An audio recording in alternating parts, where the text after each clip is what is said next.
করেন সবাই এখন কলা গাছ, চারি শুধু কলা গাছ। চকের মাঝখান দিয়ে যে রাস্তা গেছে, রাস্তার সাইডে যে কলা গাছগুলো আছে না, এমন সম্ভবত সাগর কলা হইব,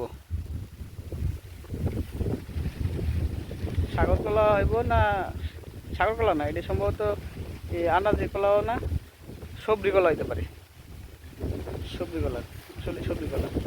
ওই যে একটা আছে, খুব বাতাস, চকের মাঝখানে তো খুব বাতাস।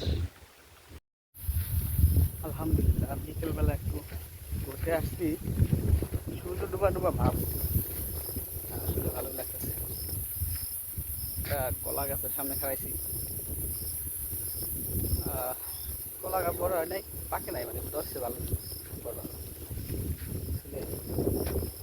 গ্রামের মাঝখানে রাস্তা, চকের ভিতর দিয়ে গেছে রাস্তাটা, আপনাদের দেখাইতেছি। খুব সুন্দর একটা জায়গায়, বাতাস আর বাতাস।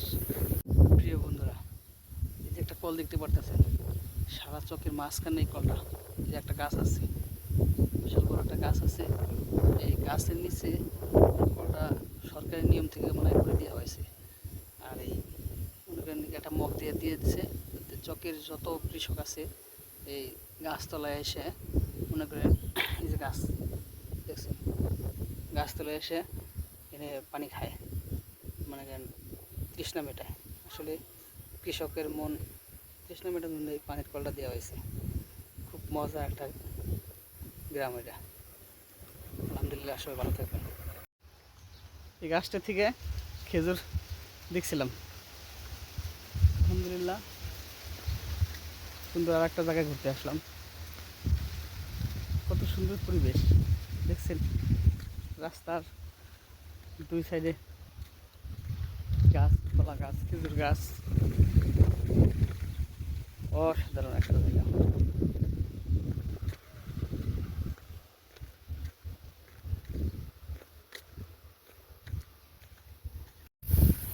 ধান কাটা শেষ পর্যায়ে, মানে কাটা শুরু হয়েছে, এখন চারিদিক দিয়ে বাতাস আর বাতাস। বিকেলবেলা তো দিন ভরে অনেক রোদের তাপ গেছে, ধানও পাকছে, বহুত সব জায়গায় পাকা শেষ।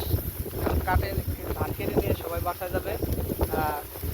রাস্তা আছে চারিদিক দিয়ে, কত সুন্দর রাস্তা আছে না, গাড়ি ভরে ভরে নিয়ে কাটে কেটে বাড়ি যাবে, বাড়ি থেকে মেশিন দিয়ে আপনার ধান কী করবে, মলাবে।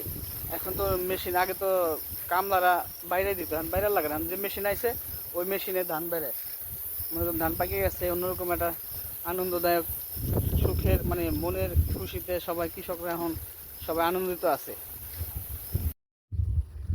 গ্রামগঞ্জে ধান কাটা শুরু হয়ে গেছে,